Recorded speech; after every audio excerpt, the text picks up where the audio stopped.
Shalom Aleichem, a guten Erev Shabbos, and this is being recorded in New York. So I apologize for the fact that I didn't manage to do the recording before traveling yesterday. I was hoping that I would be able to get some Wi-Fi in the airport, and that didn't work out. So let's go straight to the shiur. So just want to share with you what motivated me to go now to be in New York, right, to be the oil for Shabbos, Slichas. So in Sefer HaMinhagim, it has the following. On Erev Rosh Hashanah, everyone gives over a pidyon nefesh on behalf of himself and on behalf of his family. And they give this pidyon to the Rebbe, who benches each one with the ksiva v'chsima tova. Those who live at a distance are mishtadel to instead to send the pidyon in a way that it should reach the Rebbe before Rosh Hashanah. So there's this idea of bringing a pidyon to the Rebbe before Rosh Hashanah. I just want to also emphasize what may not be so explained so commonly is the word pidyon means to redeem, and simply traditionally someone would give a tzaddik would give a written bakosha, which in Yiddish would be called a kvittel. With that, they would give an amount of tzedakah, and the idea was that you give it tzedakah, and that should be the pidyon, that should be redeeming. If there has to be some redemption for you, well, you've given the tzedakah. So when you do write a pidyon, it's not just that you write the names and avur bnei beis and names of your family, but you also give a tzedakah amount on behalf of yourself and on behalf of all your family.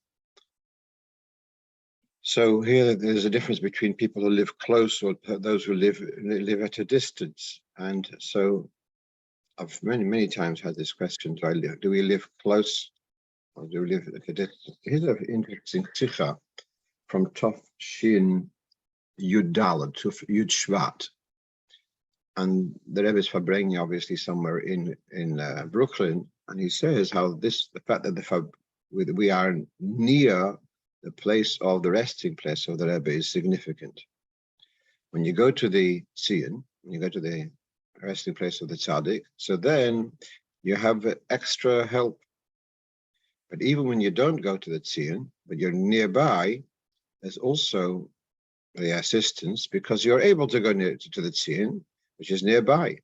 As Chazal say, that you can't compare the person who has bread in his basket, pas b'saloi, to someone who doesn't have pas b'saloi, doesn't have bread in his basket. So the Rebbe is saying that the mere fact that you live close to the Tzion, that in itself gives you an upper hand. Third paragraph, koloima, as to say, the one who has pas b'saloi,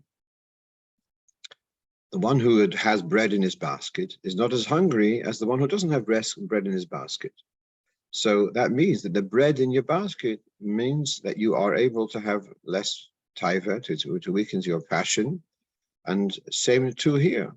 The very fact that there's a derech avodah of being able, and it's an accessible avodah of going to the tzin of the tzaddik and the nasi hador, that in itself weakens the opposition, that weakens the obstacles of the little mazeh of the opposite, because the little mazeh is aware if they'll start making toma betzach stark onquetchen, it'll start making too much trouble. So then we will take the counter attack by going to the tzin, which will be mevatel his mitzias totally. So that uses here explains a whole advantage of living close to the tzin. And if you live in 100 miles away, is that called you live close? 1,000 miles, it's a bit of a matter of perspective. So That was my kind of cheshbon. I would like to exercise the fact that we are relatively close to the Tzion. It's something which, living in London, is all right. It is a flight, but it's not as far as others. It's an easier journey than people from other parts of the world. And so I wanted to utilize that, and came for Shabbos before Rosh Hashanah to be at the Tzion of the Rebbe. Let's go to our question. The first question we have is, someone asks me, in the brocha of Rov, we ask for healing, and towards the ending of the brocha, Baruch atah HaShem, Rov of Yisrael. HaShem heals all the ill of Yisrael, the Jewish nation, of Jewish people. And so he's asking the question, HaShem, the fact that HaShem gives healing is not restricted to Am Yisrael. So why is the emphasis here of Rov of Am Yisrael? This is even more emphasized when you look at the bracha of Asher Yotzar, which also ends off with Baruch atah HaShem, but there it says, Rov chol basar u'mafli lasus. He heals all flesh. And therefore, we come back to the question, why in this bracha is there the emphasis of Rov of Am Yisrael? So the answer is, which I looked around, and actually the one who sent me the question sent me various answers, but I think this is, I'm satisfied with this answer. There are brachas of praise, and there are brachas of pleading, birchas hashevach and bakosha. So Asher Yotzar is certainly a thanks. It's a bracha of thanks. And so we acknowledge Rov chol basar u'mafli lasus. Shmone Esrei, the middle brachas from Atachonin through till Shema Kelenu, they are bakosha, they are request, pleadings. And so we're asking, in Rov, we're asking. Now, in the what you see at the lower quote is from a sefer called Pirush HaTfilas from Rabbi Yehuda ben Yakor, one of the Rishonim. I'm not sure exactly which period. And he says, Baruch atah HaShem Rov of Am Yisrael, al shem shetzorich letzaref hachoila hayadua im she'ar hacholim. When you are praying for someone, you should also include them with other cholim.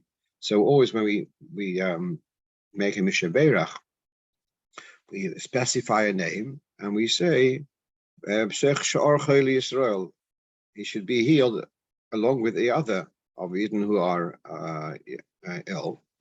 And that's based upon the Gemara, as you can see at the top of the page from in Brachas Chavtes, where it says when a person, that's actually talking about Tfilas HaDerech. You're traveling on your own, and you're saying the plural, etc. This, apart from the one word of Titneni, all the rest we speak in the plural. And that is because of the advantage of Dafka invoking on behalf of the Tzibur, that you should be helped as part of the Tzibur.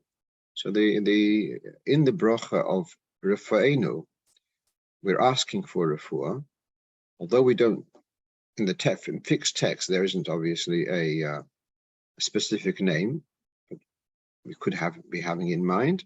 In many Sidurim, in Rov, they have a special extra paragraph or whatever, a couple of lines, if you're asking for someone specific, to include in the bracha of Rov a specific name.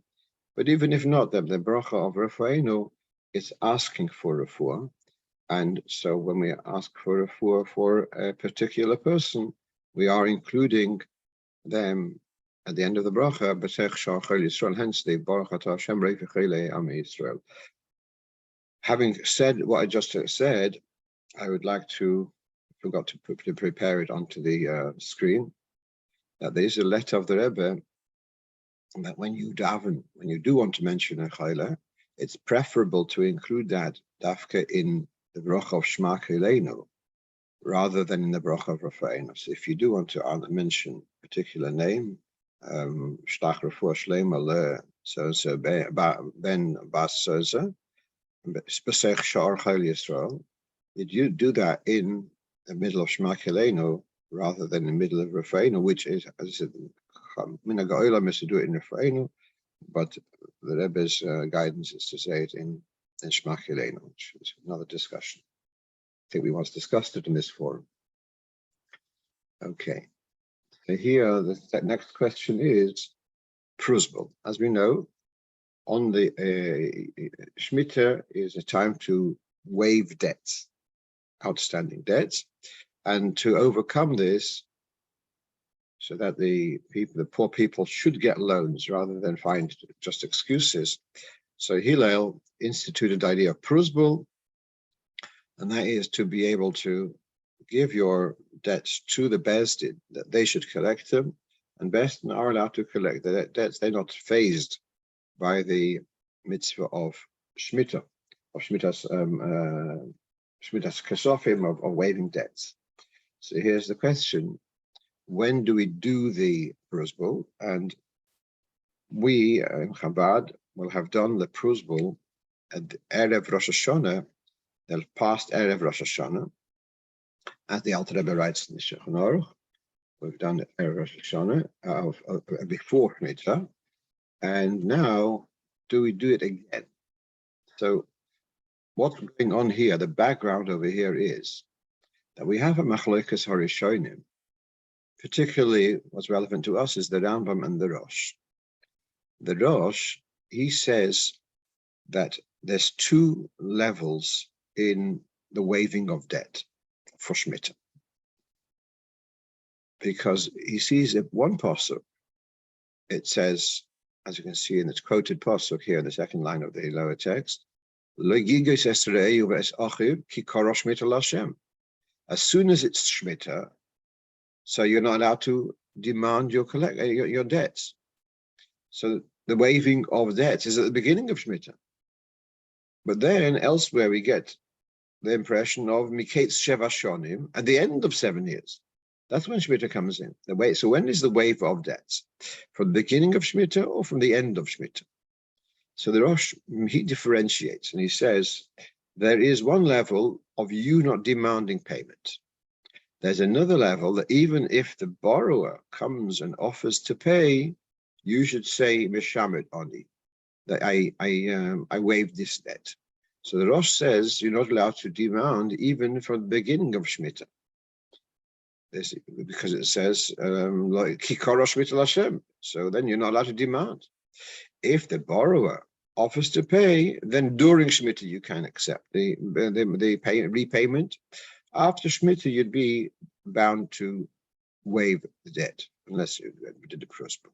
So according to the Rosh, one would need to make a Pruzbul before Shemitah, because otherwise during Shemitah you wouldn't be able to collect your debt. According to the Rambam, however, there are no such distinctions. And according to the Rambam, the Shemitah is at the end of Shemitah. How he deals with the pasuk is a separate discussion. But meanwhile, the Rambam holds that Shemitah means the end of Shemitah.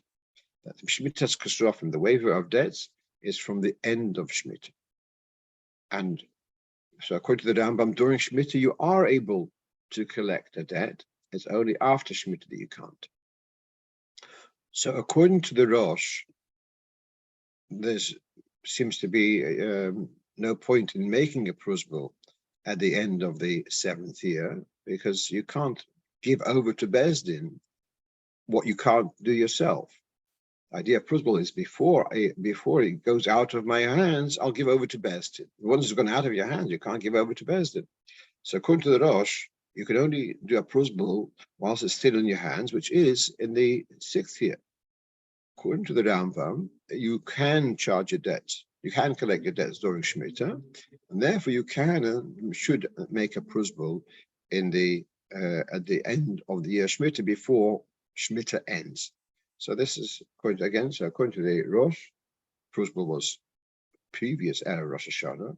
According to the Rambam, the Pruzbul is done this Erev Rosh Hashanah. So in case there are loans which are extended during the past year, well, according to the you don't have a solution according to the Rosh, but you do have a solution according to the Rambam, and that is to make a Pruzbul. Now, what you have over here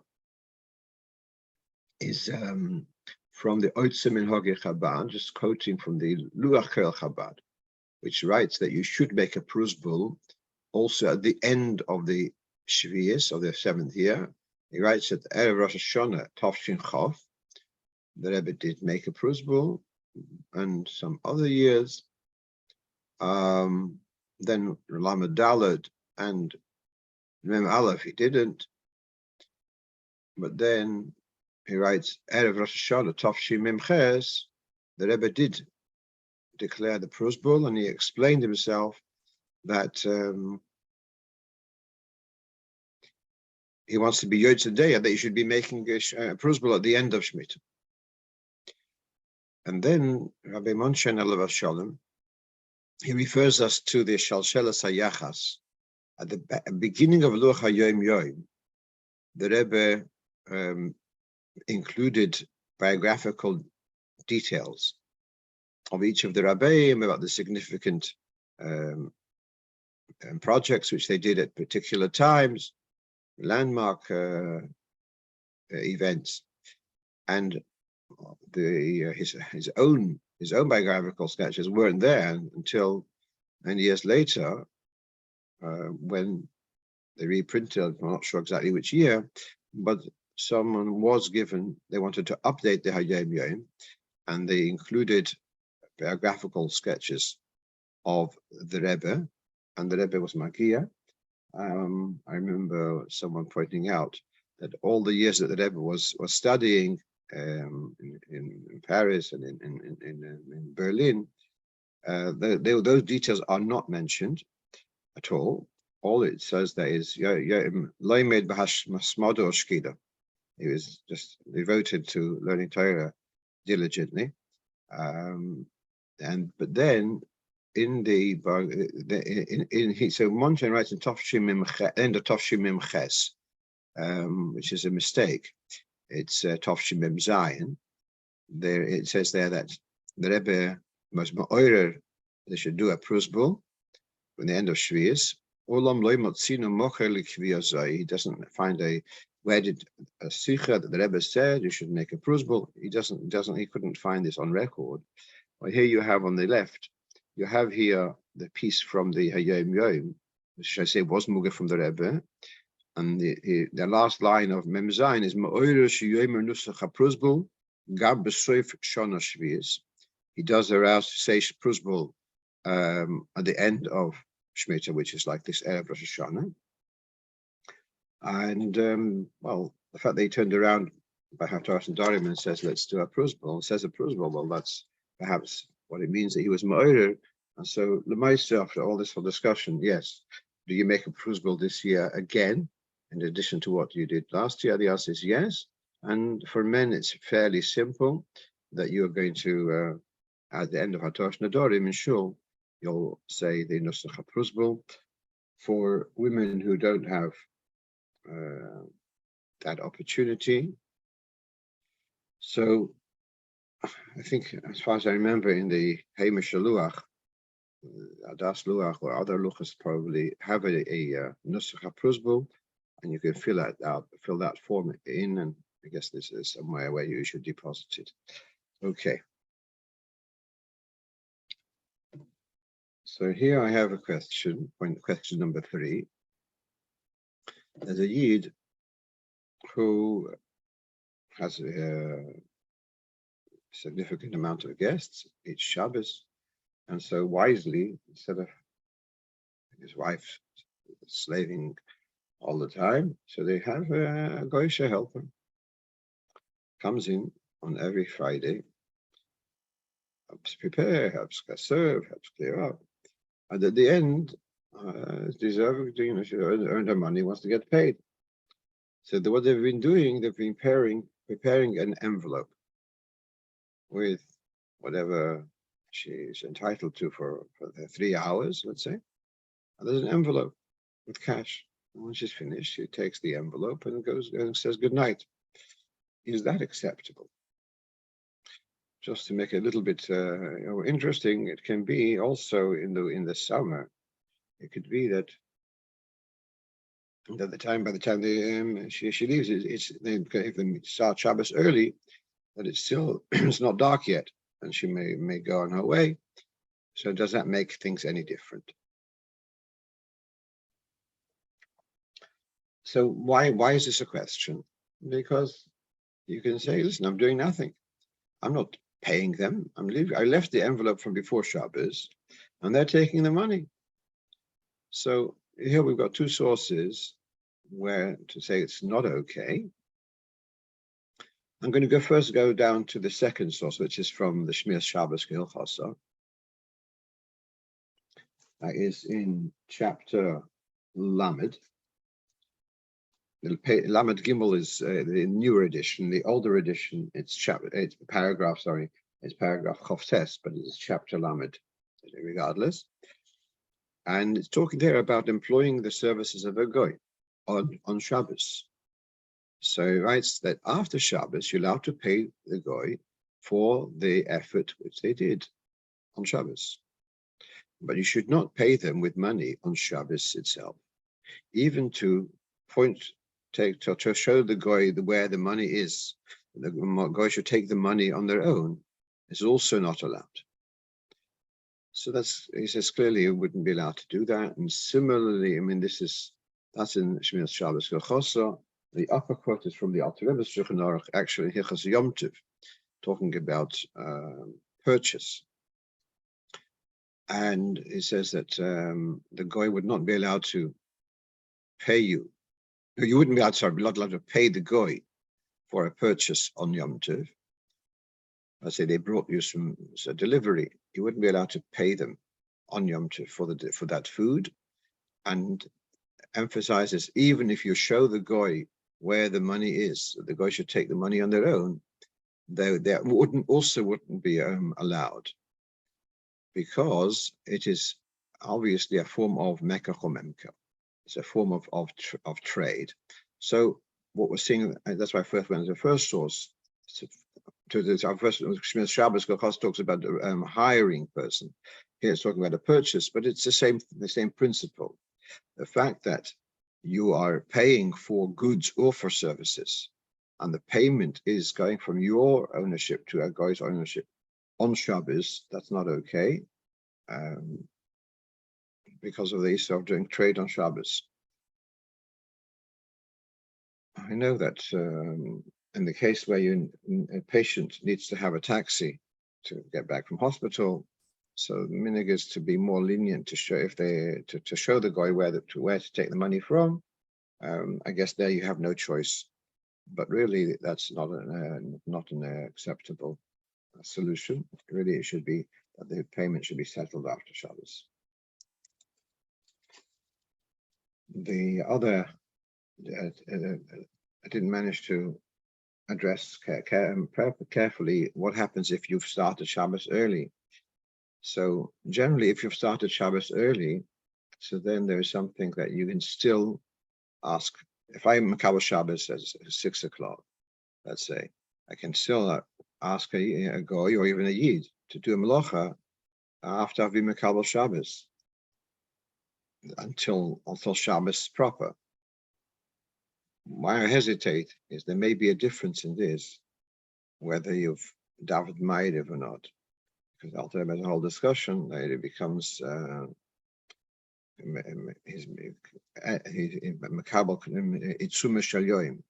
didn't have a chance to look into this, whether in this respect, the fact that the goy is taking the money on their own, if it's before sunset, but you're already davened ma'ariv, so I'm not sure at this moment whether it would be acceptable to do this. So what do you do with the paying this helper? I guess you're going to have to give them the money. They should take the money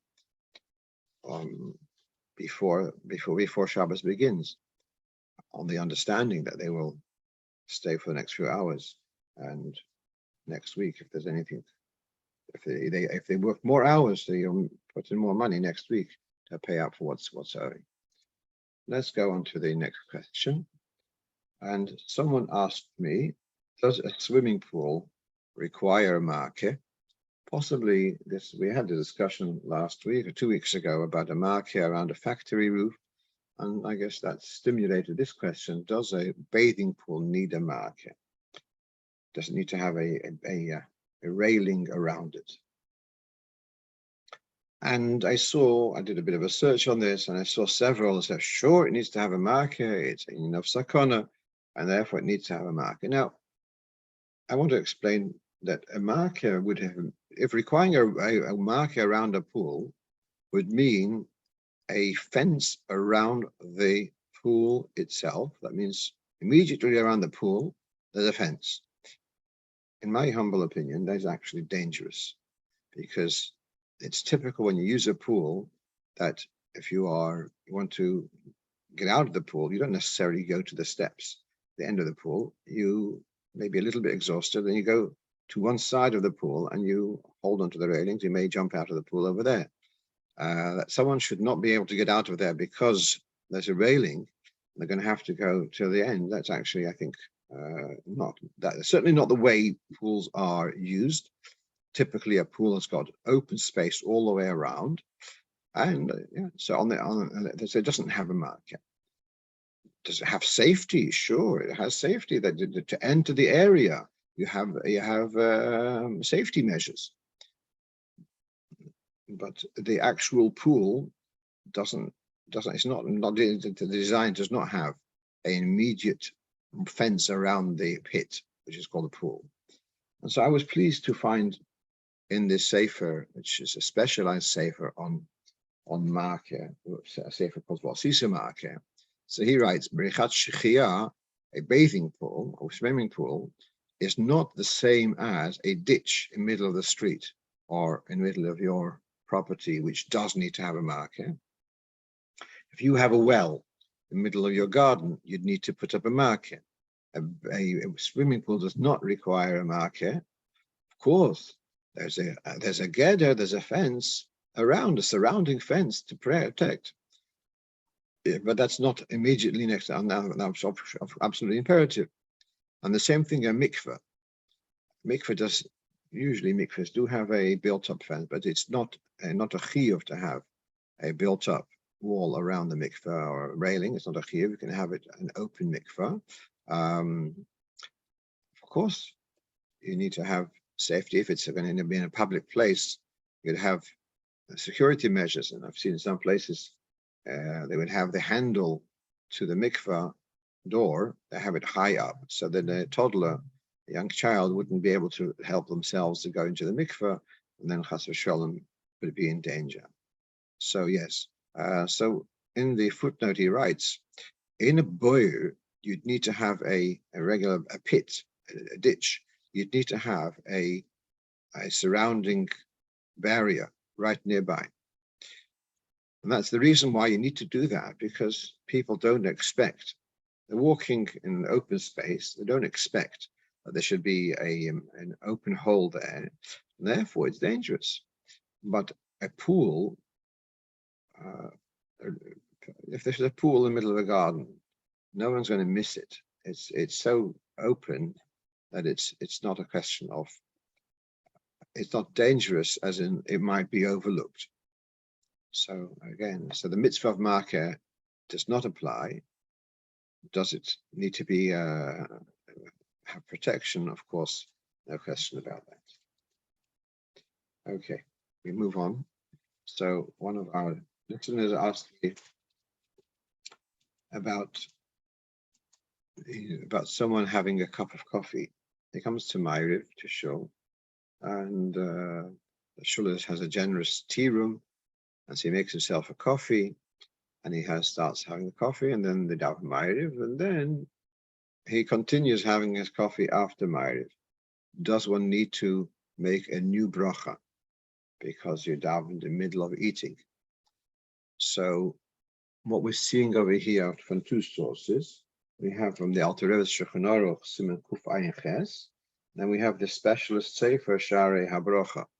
So let's first look into the Alter Rebbe's Shulchan Aruch of Kufayin Ches Seif Zayin, where the Alter Rebbe says that if you, in middle of your meal, went out to for you paused and you come back, you don't have to repeat Hamoitzi.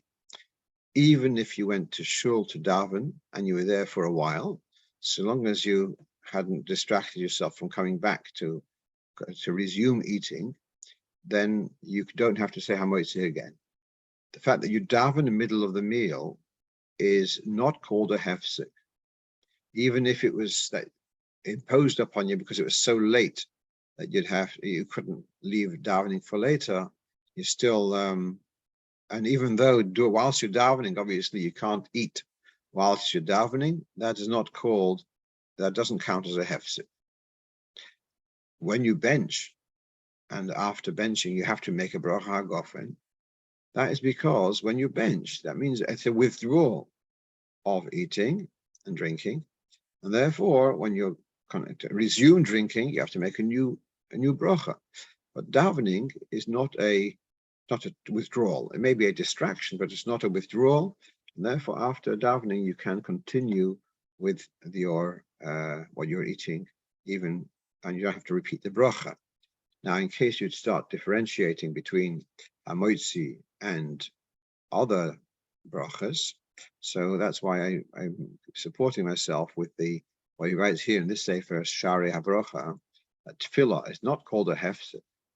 And he says, second line, it doesn't matter whether you are having a full meal with bread or whether it's just other foods. So davening in the middle of a cup of coffee does not disqualify. It does not interrupt, and you can resume your coffee after your davening when you don't have to repeat the brocha. So now the same person asked, what about one of his people who is drinking water, let's say, in the middle of davening? So here we have this question. So there's davening, you daven with your mouth, and it's one faculty of being able to speak. And then there is another thing of ingesting, having a drink. Does taking a drink kind of constitute a hefsek in the middle of your davening? Are you allowed to have a sip of water in the middle of davening? We all know that that's not the normative behavior. But the question could be, if someone has a particular need to drink water very frequently, would they be allowed to sip water during Sukkot Zimra, etc.? So looked around, eventually found this sefer Avnei Derech. It's not very often. I didn't find many poskim to discuss this, but this sefer Avnei Derech chapter in volume Yud Gimel, he's got a 3-page discussion on this, and he brings a note from the Shem. He brings Rabbi Avadia Yosef, who addresses this about drinking tea or water in the middle of Sukkot Zimra, presuming that he said a brocha before Baruch She'amar. So he says, well, you shouldn't be pausing between Shel Yad and Shel Rosh. Even if you don't say anything, you shouldn't be doing any other distraction. But he thinks that in Sukkot Zimra, it's not as chom or not as strict, and therefore he says if it's not needed, certainly it's not appropriate. Where it is necessary, you could rely and you could continue sipping. And then he gives a reference to a discussion elsewhere whether it's okay to write in middle of your davening, or to write something down. And so he seems to be saying that if you are allowed to write in the middle of Sukkot Zimra, so then you should be allowed to do other activities, just like writing doesn't constitute a hefsek. So too, sipping water isn't a hefsek. So here, this is really a very interesting question. Do other activities other than we all understand that dibur is a hefsek. To talk in middle of Sukkot Zimra, to talk about unrelated things is a no-no. That's all. We all understand that. Question is, other activities other than speaking, would they constitute a hefsek? So here we have in Erev Rosh Hashanah, we have the Alter Rebbe talks about in Timat Tovkov Tzadik Beis Sif Yud. The Alter Rebbe talks about in the middle of Shmone Esrei, we have the blowing of shofar in the middle of Shmone Esrei. Is it okay for the Chazan himself to be the Baal Tekeya? So in the earlier times where the Chazan would be saying the Tefillah Baal Peh, so then there is a concern that the blowing the shofar may distract his thread of mind, and he won't be able to concentrate. It's not recommended. But if he is confident, and certainly if he has a siddur, so then it's okay for the Baal Tefillah to also blow shofar. What I have here highlighted, the fisha hatkiyo eina hefsek klal betefillah. Blowing a shofar in the middle of davening is not a hefsek. Why? Because there is a seder of blowing shofar. I'll say the habrachas on Rosh Hashanah. There's an inyan to blow shofar together with the Shmone Esrei, with the maakeh and shofars. Therefore, the blowing shofar is needed for the tefillah. It's not a foreign intruder to your davening. It's actually totally relevant absolutely relevant to your tefillah. Okay, so here's very interesting. You're blowing shofar.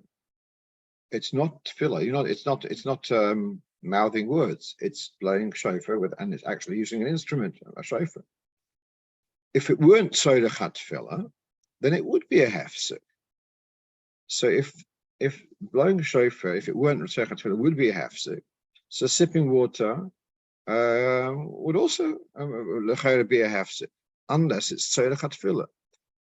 So if it's tzorech tefillah, otherwise the person can't continue davening because they're getting. So then, yes, there is. B'mokim hatzorech, as Rabbi Avadia said, if there's a tzorech, one can be mekel. But I'm arguing not because it's not a hefsek, but because it's connected to your davening. Now, when he mentions about writing, I remember reading, I think in Monshine's Migdal Oz, that the Rebbe, the Tzemach Tzedek, he would have in the various places in his room, he would have a pen and paper. Sometimes, even in the middle of davening, it'd be something would occur to him in a thought, and instead of being distracted, I have that thought, I have to remember, he would write it down, and later, I guess he would come back to it. So he didn't see any problem of writing down something, not writing down a note in middle of davening, to be able to come back to it later. So what I'm saying here is that, or I'm suggesting that writing is not a hefsek with tefillah altogether, because it's a totally different part of your different function, but possibly drinking, like blowing shofar, in essence is a hefsek, something which you do with your mouth, and it's an interruption to the tefillah which is done with the mouth. Therefore, in its essence is a hefsek. But if it's a hefsek which is needed to be able to continue davening, or it's to enhance the davening, that's when it is justified. Let's go on to our next question. So here, someone sent me a picture of a packet of bran, oat bran, and it's made into a bread of sorts. Now, the bran is the outside of the grain, of the wheat. Yeah, the inside is the white, and that's made into white flour. Then you got outside, you got the husk, and that is used to be that would be separated and be given to the animals. Then you have wholemeal flour, where they grind it all together, the white and the brown, and that's where you have this brown flour. And nowadays it's considered much healthier because it's higher in fiber. So, but then you have another system where you've got just the bran and none of the white stuff, and obviously it's higher in fiber. It's not as tasty. So, is that hamoitzi? Is it good for lechem mishnah? So, already going back about 70 years ago, we have the Rav Telushkin. Rav Nissen Telushkin was Rov in New York, and he published a sefer called Toharas Mayim, which basically is about mikveh. At the end, he has some other bits and pieces. So he has a chapter about breakfast cereals, and he talks about cornflakes, and he talks about all bran. So the Kellogg's all bran was around already 80 years, 70 years ago also. And he writes that the brocho on all bran is shahakal, because it's not considered human food. And this you have here on the screen. We have here from the Sefer Piskei Teshuvos, Siman Reish Ches. So he writes that the chelik hapsolos shel hadogon, the waste part of the bread, of the grain, is broches shahakal. Therefore, the bran of the grain, of the wheat grain, he says kimat ein bahem tam v'hem ke'etz ba'alma, has hardly a taste. It's like it tastes like wood, and therefore you got these various healthy foods which are made with just with bran, the broches shahakal. If they are a combination also with flour, even wholemeal flour, so then that would be okay. Then it would be mezainis. So then we have, I saw two, I looked up two things. One is that Rav Vosner in Shevet HaLevi, he was asked about this, and he says, I find it difficult that they make a food of bran without any of the white flour, without any proportion, only a percentage of white flour. He found it difficult to believe. And if that is the case, it would be shahakal. But then at the end, he says, I managed to get more details of the food which you referred me asked about, and I saw that it does contain flour. So this is a little question about the facts. Are these? Is it just the bran, or is there also a proportion of flour? And that would also be reflected in the taste. Then in the Piskei Teshuvos, he refers to a tshuva of the Moshe Sternbuch. There's now the Av Bezdin in Erev Rosh in Shalayim, used to be known as the London Illy.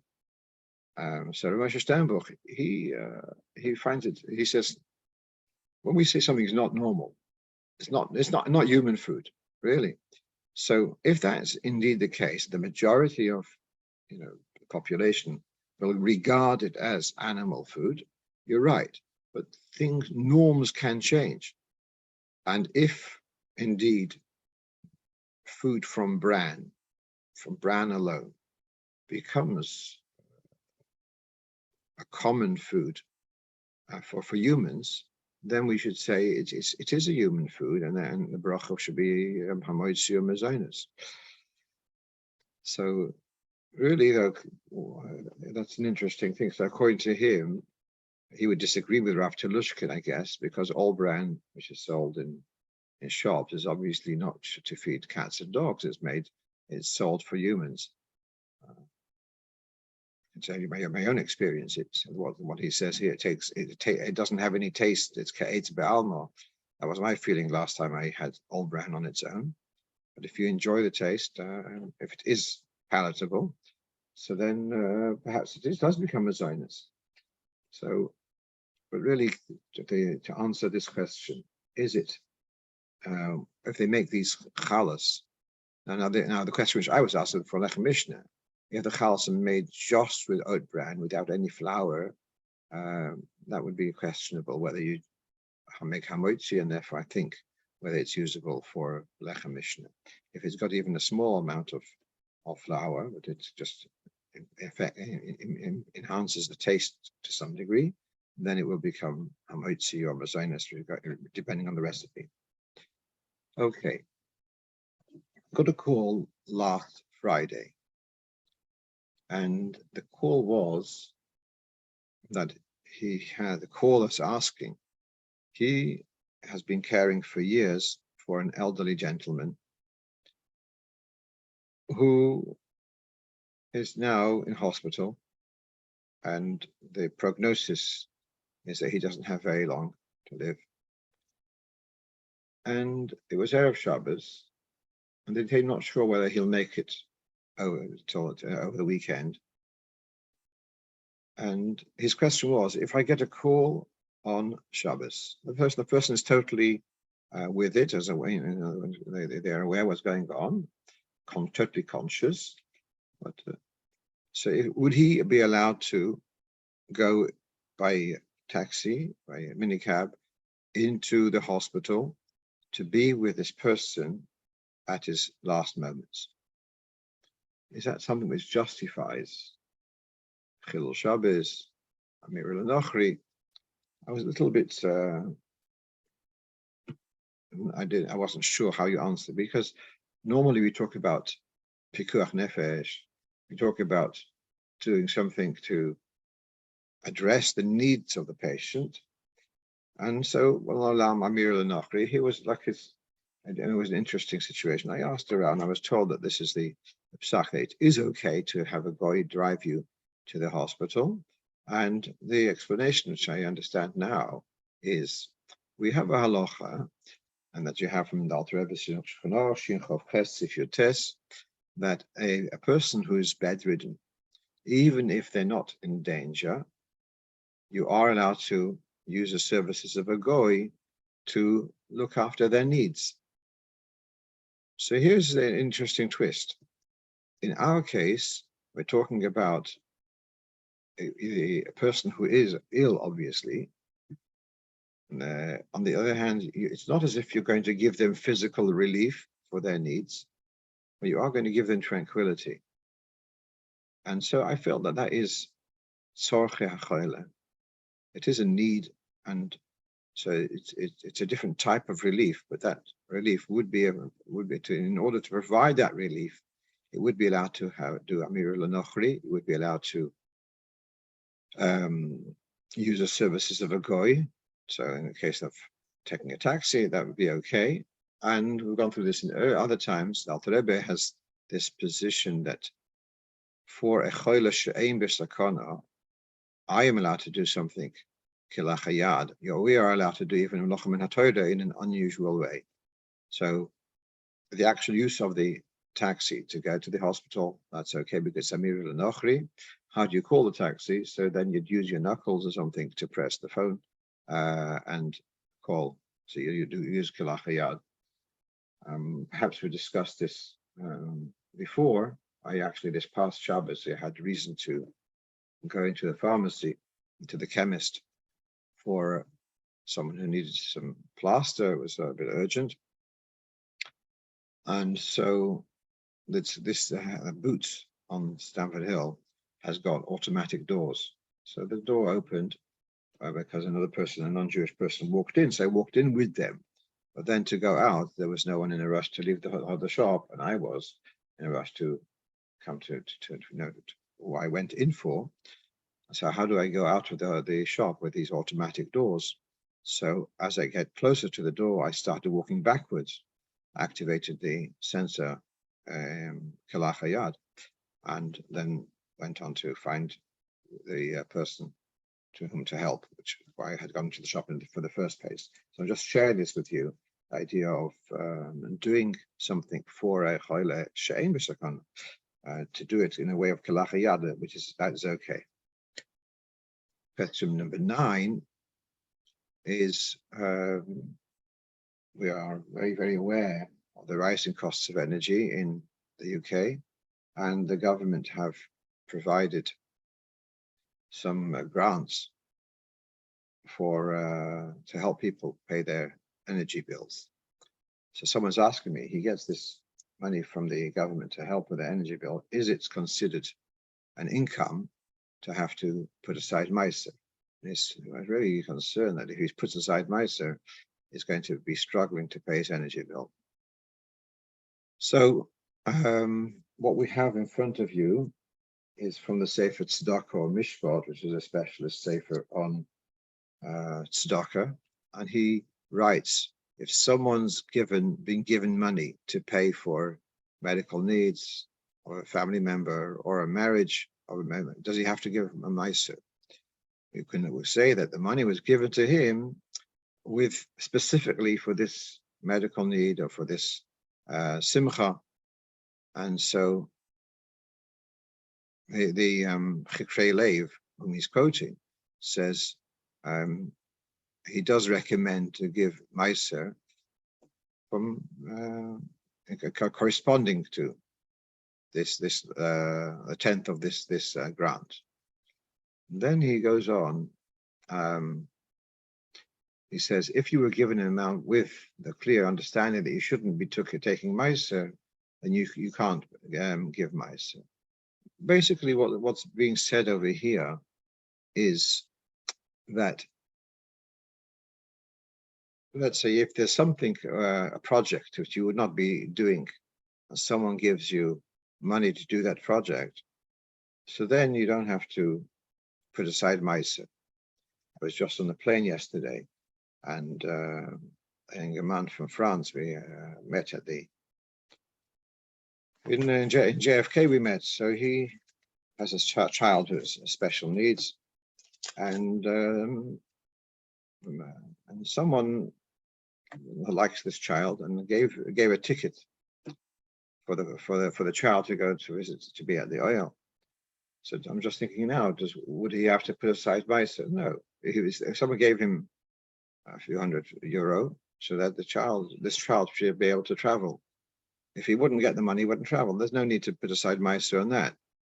If there's something which you would find ways to do this project, you'd struggle, you borrow, whatever, but you deal with it. Then, and you get money towards it, then that's considered an income.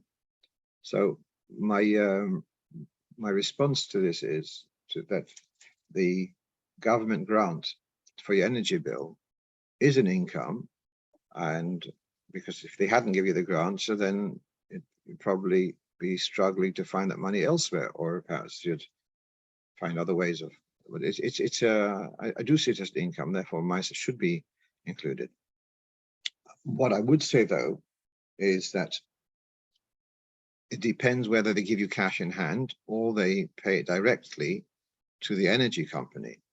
And so instead of you getting a bill of £200, you get a bill of, let's say, £150. So you never got the £50. The £50 was kind of given at source. In that case, you wouldn't have to give maakeh on the £50 because you never got it. So I haven't written about this years ago in the Sivan B'Ster Shlichas in volume 1, that if there's an income which is not received directly, it's kind of clearing a debt which would have come your way and it was cleared at source, that isn't counted as an income and you wouldn't have to give maakeh. So perhaps that would help person who's asked to make things a little bit easier. What we have finally, our last point here is, I was in conversation recently with one of our regular listeners, and he had just moved into a new house. No, new as in for him it was new. And in the garden there's an apple tree. It's fairly new, newly planted. And he was asking, do I have to worry that it's less than 3 years old and the apples on the tree are orla? To which I answered that in Chutz La'aretz, Suffolk orla is mutter. So if it could be it's 3 years, could be less than 3 years, you are allowed to have the benefit of the doubt that it's more than 3 years, and you're allowed to have the fruit. But then I said to him, never mind the question of Orla, check about Kilayim. And that's, just now we're learning in Rambam in Gimel Prachim L'Yoyim, we're learning about the mitzvah of Kilayim, and that's what triggered my memory and included it in the shiur. I've mentioned this in the past, that typically when you buy an apple tree from B&Q garden centers or wherever, gardening center, look carefully, and very often it's an apple tree, but the root of that thing is actually from a different species. I believe they often use quinces, that they will have the apple tree, the top is apple, and the bottom is a different species, to make it stronger, whatever it may be. We're not allowed to plant those. To plant such a tree is in our Torah. And further, here we have this halacha in the end of Siman Yeridei Siman Reish Tzadik Hey. Also, lekayim hamurkav kilai. We're not allowed to maintain a grafted tree. The fruit which is born from it is okay. Even the one who violated it, did the grafting, is allowed to have the fruit. You're even allowed to take a twig from this tree and replant it, but you're not allowed to maintain a grafted tree. So I told this fellow, look at your tree and see whether it is a grafted tree. And sure enough, he gets back to me. It's almost certainly a grafted tree. How will you recognize this? You look at towards the bottom of the tree, and you see whether there is a continued line of the trunk, or do you see that there's like a bulge where the bottom of the tree there seems to be a combination of one thing with another. And don't ask me more details because I haven't checked it out personally. I'm just telling you what I understand, and that would mean that it's a grafted tree. And you wouldn't be allowed to hold it. So you could have a tree even several years old, a fruit tree, and it's a grafted tree, then Halocho would say you have to remove that tree. But it's so interesting because on the one hand, we are so machmir not to remove a fruit tree. And here, if it's a fruit tree, which is kilayim, would be actually a mitzvah to remove it.